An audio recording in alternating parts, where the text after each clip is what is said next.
Kabanata 6551-6555. Ang huling taga-isla na makipag-usap sa akin ng ganyan. Ang damo sa libingan ay dapat na 3 talampakan ang taas, di ba? Nagsalita si Harvey York na may kalahating ngiti. Gayunpaman, matapos marinig ang kanyang mga salita, ang kapaligiran sa madla ay hindi makakatulong ngunit tumahimik. Lalo na ang mga residente ng isla, lahat sila ay mukhang madilim sa ngayon. Ngayon ang aktibidad ng pagtatayo ng koponan ng Liuling Group. Sa ganoong okasyon, ang pagsasabi ng mga bagay na ito ay ganap na walang paggalang sa mga taga-isla at ng Liuling Group. At si Buckheng Thompson, na orihinal na tahimik sa sulok, ngayon ay may isang malamig na ngiti sa sulok ng kanyang bibig. Sa susunod na sandali, inilagay niya ang baso ng alak sa kanyang kamay, at lumakad ng pumatay. Ang mga babaeng tulad ni ito Mizuki ay hindi madaling dumaan. Kahit na si Buckheng Thompson ay karapat-dapat na maging Diyos ng digmaan sa Heijo, kung nais niyang makuha ito, dapat niyang gamitin ang lahat ng paraan. At sa ganoong okasyon, ang isang bayani na nagsisave ng kagandahan ay tiyak na magkaroon ng isang mahusay na epekto. Orihinal na, pinlano ni Buckheng Thompson na gulo ang Harvey York, ngunit ngayon ang gayong pagkakataon ay natural na mas angkop. Sino ang nagbigay sa iyo ng lakas ng loob na makipag-usap sa panganay na ginang na tulad nito? Matapos maglakad ng 3 metro ang layo, walang pakialam si Buckheng Thompson. Binibigyan kita ng isang pagkakataon ngayon. Lumuhad at sampilan ang iyong bibig ng 100 beses sa harap ni Miss Mizuki. Ito, hindi kita mapapahiya. Kung hindi mo ako bibigyan ng paliwanag ngayon, hihilingin ko kay Miss ito para sa isang paliwanag sa aking sarili. Ang mga mata ng lahat ay nahulog sa Buckheng Thompson ng isang instant, at pagkatapos ay maraming mga ekspresyon ng mga tao ang naging kalahating ngiti. Si Buckheng Thompson ay nagsuot ng isang itim na suit na mukhang isang bodyguard. Ngunit kahit na, walang paraan upang maitago ang mahusay na pag-uugali sa tag-init sa kanya. Sa oras na ito, ang mga taong ito ay hindi sinasadya na itinuring ang Buckheng Thompson bilang matapat na aso nito Mizuki. Ikaw ba, anong mga kwalifikasyon ang dapat mong ipakita dito? Hinawakan ni Harvey York ang kanyang mga labi, natural niyang kinikilala si Buckheng Thompson, ngunit hindi niya ibig sabihin na magalang. Ang ganitong uri ng tao na nag-iisip na siya ang kalaban ay dapat na masampal, kung hindi man ay hindi niya alam kung gaano kataas ang kalangitan at kung gaano kalap ang mundo. Ang pakikinig sa mga salita ni Harvey York, ang hangarin sa pagpatay ay lumitaw sa mga mata ni Buckheng Thompson. Si Harvey York, ang bastard na iyon, hindi lamang pumatay sa kanyang kuya, ngunit ngayon ay nang-ahas niyang ipahiya ang kanyang sarili tulad nito. Ako ang Dragon King ng dakilang Heijo, na gumagala sa mundo kapag nasa ibang bansa ako. Maging ang Panginoon ng Hall of Eternal Life ay makikipagkaibigan sa kanyang mga kaibigan. Ang taong ito, ano ang karapatan niyang makipag-usap sa kanyang sarili tulad nito? Kung hindi ito para sa kanyang sariling plano, si Buckheng Thompson ay mabaril at papatayin si Harvey York sa lugar na ito. Ngunit pagkatapos ng lahat, siya ay isang henerasyon ng Heijo Dragon King. Sa sandaling ito, dahan-daang nabawi niya ang kanyang kalmado, na squint sa Harvey York, at sinabi, isang katutubong lamang ng Big H Country, isang pangulo lamang ng Big H Country Business Alliance. Dapat mong malaman na kung walang Liuling Group sa mga taong ito, ang alliance. Hindi malalaman ng negosyo ng Big Country H kung gaano karaming beses itong matuno. Ngayon na ikaw ay medyo may kakayahang, nais mong tumawid sa ilog at pilasin ang tulay. Talagang nakalimutan mo ang pamana ng mga Great Country H na mga tao bilang etika. Ang malaking H bansa na mga tao ay hindi naging tanyag sa mundo ng maraming taon. Ang pinakamalaking dahilan ay may mga taong katulad mo. Nang kalmado si Harvey York, ang mga tao ng malaking bansa H ay ginagamot tulad nito, hindi ba dahil napakaraming mga sheepdog na katulad mo? Kahit na tumingin sa iyong sarili, nais mo pa ring kilalanin ng iba. Isa ka lang sa cell sa iyong utak, o mayroon bang pump ng tubig sa loob? Kung hindi, paano mo masasabi ang gayong kalokohan? Ang pakikinig sa mga salita ni Harvey York, ang mga mata ng mga tao sa paligid ay naging mas mapaglaro. Para sa mga dayuhan na ito, paano mapapahalagahan sila ng isang simpleng pastol na aso? Sa partikular, halos hinaplos ni Harvey York ang mukha ni Buckheng Thompson sa sandaling ito, na ginawa ang mga ngiti sa mga mukha ng mga taong ito ng kaunti pa at nakakatawa. Sa kanilang pag-unawa, ang eksenang ito ay tulad ng isang aso na nangangagat ng isang aso. Sa kabilang banda, tumawa din ng malakas si Mizuki ito.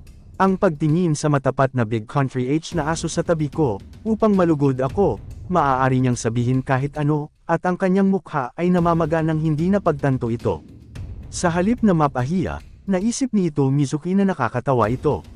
Sa katunayan, hindi kailanman itinuring ni ito Mizuki ang bodyguard ng Great Country H sa tabi niya bilang isang tao. Sa pamamagitan ng paraan, ang taong ito ay mula rin sa nakakahiya na Big H Country, mayroon ba siyang kalahating sentimo na relasyon sa mga taga-isla? Ngunit hindi alam ni Buckhang Thompson na si Mizuki ito ay nagpapasaya sa kanyang sarili sa oras na ito, at nagkakamali na naisip na si Mizuki ito ang siyang sumulong upang mailigtas ang kagandahan at makakuha ng tulong ni Mizuki ito. Kaya, sa sandaling ito, si Buckhang Thompson ay tumagilid ng bahagya, at ngumiti ng kaakit-akit sa Mizuki ito, na nagpapakita ng isang ekspresyon na hanggat mayroon ka sa akin, walang sinuman ang maaaring mapang-api sa iyo, at pagkatapos ay dahan daw ang sinabi. Ito ay Nona, maaari kang magpahinga ng panatag. Hanggat narito ako, walang maaaring pilitin kang gumawa ng anupaman. Walang makatingin sa iyo. Kung sino man ang maglakas loob na magdulot ng problema sa iyo, padadalhan ko siya sa kalsada. Hanggat gusto mo, hanggat kaya ko. Ang pakikinig sa mga salita ni Buckhang Thompson, ang mga sulok ng bibig ni Harvey York ay nag-tweet. Hindi siya nagmadali upang magsalita sa oras na ito, ngunit pinanood ang eksena ng may labis na interes. Siguro, ayon sa plano ni Buckhang Thompson, si Mizuki ito ay tacitly na sumasang-ayon sa kanya kung sumulong siya upang mailigtas ang kagandahan bilang isang bayani. Gayunpaman, ang mga bagay ay hindi nabuo ayon sa plano ni Buckhang Thompson. Si Mizuki ito ay sumimangot ng bahagya nang marinig niya ito, tiningnan si Buckhang Thompson na may malamig na mukha at sinabi, "Ano ang ginagawa mo? Bakit maraming mga eksena? Inaanyayahan ka ng aming pangkat na maging isang bodyguard, hindi para sa stand-up comedy. Abutin kung mayroon kang kakayahan, at umalis sa paraan kung hindi mo. Sapat na, ang mga tao ng Great Country Age ay basura." Ang pakikinig sa mga salita ni Mizuki ito, si Buckhang Thompson ay nahuli ng ilang sandali, at isang bakas ng kawalang paniwala ang lumitaw sa kanyang mga mata. Ano ang sitwasyon? Ang babaeng ito ay nanunuya sa kanyang sarili. Hindi ba niya alam kung gaano kahirap ang sitwasyon niya? Sinubukan pa rin niyang ipagtanggol siya kahit na maaaring madala niya ang pagiging isang dayuhang kaaway at kalimutan ang kanyang ninuno. Hindi ba niya alam kung paano magpasalamat? Pagkatapos nito, napansin niya, tiningnan si ito Mizuki at ngumiti ng kaunti. "Mizuki, alam ko kung bakit mo ako tinatrato ng ganito, at alam ko rin kung ano ang iyong kinatakutan." Ang taong ito na nagngangalang Harvey York ay medyo isang tagapagsalita, at siya ay medyo sikat sa iyong bansa sa isla. Ngunit huwag kang mag-alala tungkol doon. Sa akin dito, hindi siya maglakas loob na gumawa ng anuman sa iyo. Habang nagsasalita, tiningnan ni Buckhang Thompson si Harvey York na may malamig na mga mata. Hindi binuksan ni Mizuki ito ang kanyang puso sa kanyang sarili, ngunit pinapahiya ang kanyang sarili sa mga salita. Dapat niyang malaman na ang Harvey York ay nakitungo sa maraming mga taga-isla. Gayunpaman, kahit gaano pa kaya ang Harvey York, sa kanyang sariling mga mata, ano ito? Hindi mahalaga kung gaano ka kaya, maaari kang maging mas malakas kaysa sa iyong sarili sa loob ng 5 taong Southern at Northern Expedition sa Heijo. Yanjing dito, hindi ko nais na patayin ang mga tao. Kung ito ay sa Heijo, hindi mo na kailangang magbigay ng mga order sa iyong sarili. Sa pamamagitan lamang ng isang sulyap, libu-libong mga mersenaryo sa paligid mo ang maaaring yabag sa kamatayan. Tiningnan ni Harvey York si Buckhang Thompson na namumula sa harap niya na may isang ekspresyon na tulala sa kanyang mukha.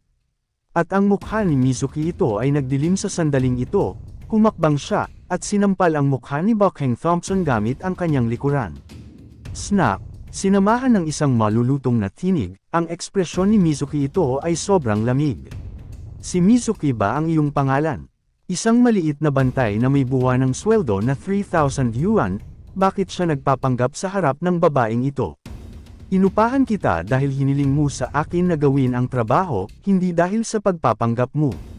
Lumabas! Lumabas ka na ngayon. Orihinal na pinlano ni Mizuki ito na paalisin si Harvey York at ang kanyang partido na may bilis ng kidlat. Bilang isang resulta, ang maliit na bodyguard ay lumabas at tumalon sa paligid, na mukhang isang bayani na nagsesave ng isang kagandahan, na nagparamdam sa kanya na nasusuka nang makita niya ito. Hindi siya tanga, kaya mabilis niyang natuklasan na ang partido na ito ay nagsilbi sa kanyang layunin. Siya, si Mizuki ito, ay palaging kinamumuhian ng mga tao ng Great Country Age. Hindi siya responsable para dito, at gusto pa rin niyang tumaas. Anong biro? Gayunpaman, ang saloobin nito Mizuki ay gumawa ng ngiti sa mukha ni Buckhang Thompson na mas makasalanan. Noong siya ay nasa Heijo, hinikayat niya ang mga anak na babae ng maraming pinuno ng tribo, at ang mga babaeng iyon ay lahat ng malamig at mainit-init. Ang sampal na ito ni Ito Mizuki ay gumawa ng Buckhang Thompson na pakiramdam na si Ito Mizuki ay tiyak na nasa kanya sa kanyang puso. Kaya't sa sandaling ito, hindi lamang ang henerasyon ng Heijo Dragon King ay hindi nagagalit, ngunit may kaunti pang lamang at pagpapayaman sa mga mata ni Ito Mizuki. Ang kanyang ekspresyon ay lalong naging tiwala, at ngumiti siya at sinabi, "Mew, hindi ako pupunta. Sa tabi ko, si Harvey York ay wala. Hindi mo kailangang mag-alala tungkol sa aking kaligtasan." Ang pakikinig sa mga salita ni Buckhang Thompson, si Harvey York ay gamulong sa kanyang mga mata halos sa universo. At si Olivia Quillanlan, na nakatayo sa tabi ng Harvey York, ay hindi makakatulong ngunit sumandal sa Harvey York at sinabi, "Pangulong York, okay ba ang ulo ng taong ito?" Nakaramdam ng hiya si Mizuki ito. Ano ang nangyayari ngayon? Hindi lamang siya ay lubos na napahiya sa harap ng isang pangkat ng mga executive mula sa Liuling Group, ngunit ang pinakamahalaga, natawa din siya sa Harvey York. "Tatanungin kita ng isang huling oras, lalabas ka ba?" Halos gumalaw si Mizuki ito. Kung tumingin siya sa Harvey York, kung gayon si Buckhang Thompson sa sandaling ito ay nagparamdam sa kanya na may sakit. "Hindi ako aalis hanggang sa ligtas ka." Si Buckhang Thompson ay mukhang walang malasakit, at tumanggi na umalis kahit na wala siyang sinabi. Bilang Dragon King ng Heijo, lagi niyang sinabi ang sinabi niya, paano siya maiiwan sa isang kritikal na sandali ng pagpapanggap. Nakulong. Siyempre, I bet you have a face. Sinampal muli ni Mizuki ito ang kanyang likuran. "Baliw ka, auntie, kilala ba kita? Kung hindi ka lalabas, hahayaan kitang may pumatay sa iyo." Ang sampal na ito ay hindi masyadong masakit, ngunit napaka nakakainsulto. Ang lamig at pagpatay sa hangarin ay sumabog sa mga mata ni Buckhang Thompson. Ang isang henerasyon ng mga hari ng dragon ay talagang sinampal ng parehong babae. Ngunit ang kanyang nemesis na si Harvey York, ay pinanood ang palabas mula sa mga sideway. Ang eksenang ito ay simpleng hindi mapigilan. Sa pag-iisip tungkol sa kanyang maraming mga estratehiya, huminga si Buckhang Thompson sa sandaling ito, at hindi sumabog sa sandaling ito. "Pasensya, siguraduhing hawakan. Makakaligtas ako ng 5 taon sa Heijo, hindi sa banggitin ang kahihiyan sa harap ko." Upang maging matapat, hindi masama para sa Buckhang Thompson, pinakalma niya ang kanyang sarili. Pagkatapos ay umuko ng bahagya sa Mitsuki ito, at sinabi, "Dahil hiniling ako ni Miss ito na paulit-ulit, pupunta lang ako." Gayunpaman, sinasabi ko pa rin na, kahit na ano ang mangyayari sa hinaharap, hanggat kailangan mo ito, lilito ako sa tabi mo sa lalong madaling panahon at protektahan ka ng kumpleto. Matapos bumagsak ang mga salita, ngumiti muli si Buckhang Thompson sa kanyang namamaga na mukha.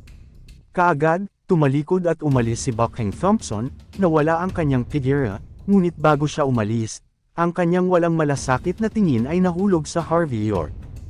Ang sulok ng mga mata ni Harvey York ay hindi makakatulong ngunit bahagyang twitched. Ang Heijo Dragon King na ito ay walang pananagutan, siya ay may sakit. Pansamantalang natapos ang isang farce. Ang mga mata ni Ito Mizuki ay nahulog muli sa Harvey York, at malamig na sinabi, "Pupunta ka pa ba?" Nagkibit balikat si Harvey York, at gaanong sinabi, "Naiinis mo lang ang iyong matapat na aso, at hindi ako nakaramdam ng naiinis. Paano ka maiiwan bago ka gumawa ng isang bagay?" Ang mga mata ni Mizuki ito ay naging malamig nang marinig niya ang mga salita, at ngumiti siya ng hindi sinasadya, na parang nag-iisip ng isang bagay na nakakatawa. Tiningnan si Harvey York pataas at pababa, at gaanong sinabi, "Ismael. Sinabi sa akin ni Abby tungkol sa iyo." Sa oras na ito, ang kanyang bibig ay matigas pa rin, iyon talaga ang character.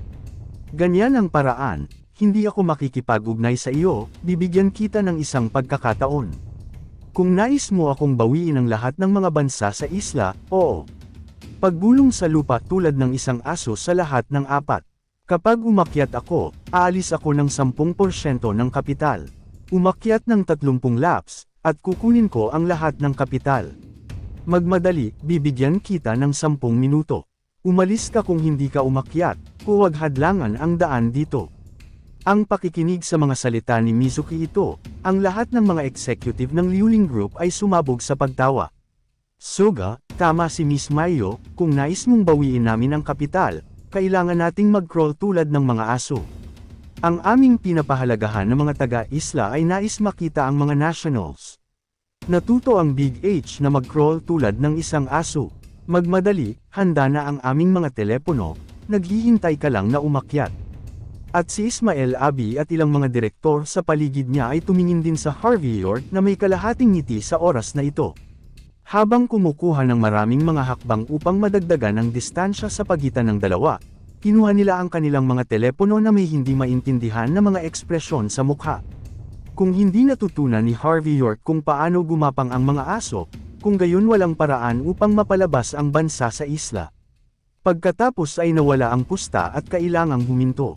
At kung natutunan ni Harvey York na mag-crawl tulad ng isang aso, kahit na ang bansa ng isla ay naatros. Ngunit sa sandaling nakalantad ang video na ito, anong mga kwalifikasyon at kahihiyan ang dapat niyang patuloy na umupo sa posisyon ng Pangulo sa Big H Country Business Alliance?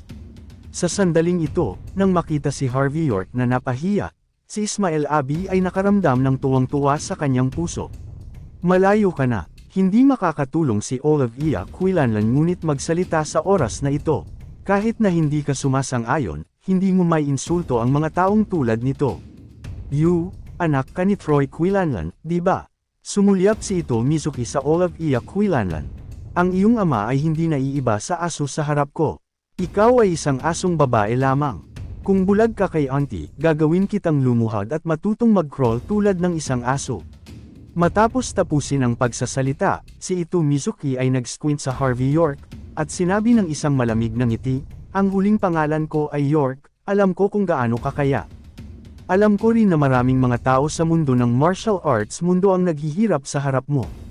Gayunpaman, masasabi ko sa iyo na kahit gaano katiwala, ikaw, hindi mo ako ma-provoke. Sapagkat, nagmula ako sa 5 maharlikang pamilya ng bansa ng isla, at ako. Habang nagsasalita, iniunat ni ito Mizuki ang kanyang kanang index daliri upang ituro sa noo ni Harvey York. Sa sandaling ito, biglang ngumiti si Harvey York, iniunat ang kanyang kanang kamay at hinawakan ang kanang daliri ng index ni ito Mizuki. Wala itong pagkakaiba sa akin kung sino ka. Kahit na ang emperor ng iyong bansa sa isla ay nang-ahas na makipag-usap sa akin tulad nito, ang pagtatapos ay magiging pareho. Habang nagsasalita, si Harvey York ay walang kaunting hangarin na maawa at maawa, ngunit sa kanyang kanang kamay, na may isang iklik ang direkta niyang sinira ang kanang index ng ito Mizuki. Ano ang isang malakas na hiyawan ang lumabas, at hindi maisip ng nasirang Mitsuki ito na si Harvey York ay maglakas loob na gawin ang gayong bagay sa kanyang sarili. Siya ay nakumbinsi sa sakit, at dito siya nahulog at umupo na nanginginig. Sobrang mahiyain. Nang makita ang eksenang ito, si Ismael Abi at iba pang mga executive ng Liuling Group ay nakaramdam ng pagkagulat, na iniisip na nabasa nila ito ng mali. Paano ang isang tulad ni ito Mizuki ay tretuhin ng ganito? Bagaman siya ay tunay na mapagmataas, ngunit mayroon ba siyang kapital na maging mapagmataas? Si Harvey York, ang bastard na iyon, hindi lamang nagmamalasakit, ngunit mas mayabang kaysa kay Mizuki ito. Si Mizuki ito ay pasalita na ininsulto. Gaano katindi ang ginagawa ni Harvey York ng direkta? Hindi sa banggitin na si Mizuki ito ay pinuno ng Far Eastern Affairs Department ng Liuling Group. Ang pamilyang ito, kung saan siya ipinanganak, ay hindi maaaring ma-provoke ng kahit sino, okay. Hindi man banggitin, ang paglalakbay ni Mizuki ito sa Great Country H ay may pambihirang taga-suporta sa likuran niya. Ito ay isang paaralan ng Shinto, ang una sa 6 na pangunahing mga paaralan sa bansa ng isla. Na Ang arrogant number 1 ng maalamat na mga paaralang Shinto ay may hindi mapaghihiwalay na koneksyon dito. Ang pagkakasala sa kanya ay simpleng humihingi ng kamatayan. Bobo, malaking bag. Hinawakan ni Mizuki ito ang kanyang kanang kamay, ang kanyang magandang mukha ay ganap na nag-ulong sa sakit. Ikaw ay isang big H country person lamang, at nang ahas mong putulin ang daliri ng aking ina. Babayaran mo ang presyo, dahil siya ay naging pinuno ng Far Eastern Affairs Department ng Liuling Group, si Mizuki ito ay nasa isa sa pinakamataas na lupon sa bansa ng isla. Kung saan ka man pumunta, mapapalibutan ka ng mga bituin, hinabol ng maraming kalalakihan, at naiinggit sa hindi mabilang na mga kababaihan. Nagbiro siya na maraming lalaki ang dapat lumuhod at dilaan ang kanyang mga daliri sa paa. Nang simple, mula nang siya ay dumating sa kapangyarihan, hindi pa siya nahaharap sa gayong sampal sa mukha. Sa sandaling ito, nagalit si Ito Mizuki na malapit na siyang umungol sa kalangitan. Pinahid ni Harvey York ang kanyang mga daliri ng isang basa na tisyo na may hitsura ng kasuklam-suklam, at gaanong sumulat, narito ang iyong matapat na aso ngayon, marahil mayroon ka paring 3 puntos ng kakayahang labanan ako. Ngayon, sa kasalukuyan mo lamang at 3 pusa at 2 aso, walang magagawa sa akin. Gayon din, huwag putulin ang iyong mga daliri, kahit na pinutol mo ang lahat ng iyong mga paa, kaya ano? Kahit na hindi ko kailanman tinamaan ang mga kababaihan, 99% ng mga kababaihan sa isla, sa aking paningin, ay wala ring mga kwalifikasyon na maging tao. Kung mayroon kang anumang kahulugan, maaari mong ibenta ang mga pagbabahagi sa akin ngayon, at yumuko sa akin upang humingi ng tawad. Kung hindi mo alam ang saya, pagkatapos ay pasensya na, natatakot ako na hindi mo makaya ang pangwakas na resulta. Ang pakikinig sa mga salita ni Harvey York, si Olive E. Aquilanan, na nag-atubiling magsalita, ay tumigil sa pagsasalita. Si Ismael Abi ay medyo nasisiraan din, biglang ang lakas ni Harvey York ay lampas sa imahinasyon. Pagkatapos ng lahat, sa pangunawa ni Ismael Abi, kahit na nakilala ng ika-4 na young master ng Yanjing si Ito Mizuki, magalang niyang tatawagan siyang Miss Ito. Pagkatapos ng lahat, ang bawat isa ay nagdadala ng isang rack ng bulaklak. Ngunit ang saloobin ni Harvey York ay talagang mataas, medyo nakakagulat. Ang mga executive ng ibang mga bansa sa isla ay nagreaksyon din sa oras na ito. Sa sandaling ito, walang makakatulong sa pagturo sa Harvey York, at sumigaw. Baga, Shinei, alam mo ba kung nasaan ito? Ito ang pangangaso sa ilalim ng pamilyang Yanjingning. Kung nasaktan mo ang sinuman sa lugar na ito, ang mga tao ng grupo. Ito ang aming liuling na nakakasakit sa iyo. Patay ka. Pinapayuhan ka namin na basagin ang iyong mga paa ngayon at lumuhod upang humingi ng tawad kay Miss Ito. Mizuki, kung hindi, madadala mo ang mga kahihinatnan.